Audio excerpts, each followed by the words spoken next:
Hey everyone, welcome back to the channel. If you're diving into the world of crypto in 2025, you might be wondering how to move your XRP from the Arculus Wallet to Robinhood. It's a straightforward process that can help you manage your investments more effectively. Today, I'll walk you through it step by step, so you can do this with confidence and ease. First things first, make sure you have the Arculus Wallet app installed on your device and that your account is set up.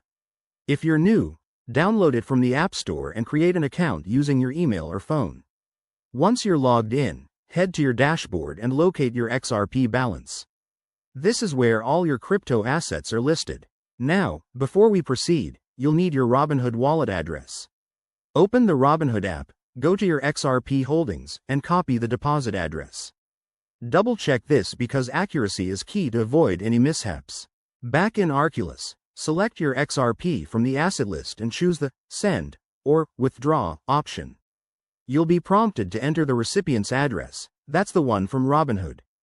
Type it in carefully, then enter the amount of XRP you want to send. Remember, crypto transactions often have fees, so check the estimated cost first to ensure it's worth it.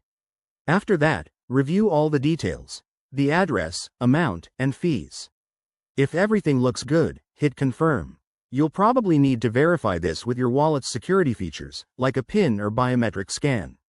Once submitted, the transaction will be broadcast to the network.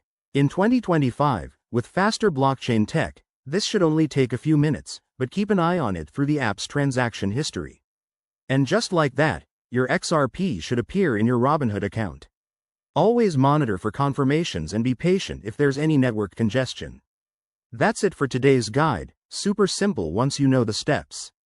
If you found this helpful, give it a thumbs up, subscribe for more crypto tutorials, and drop a comment if you have questions.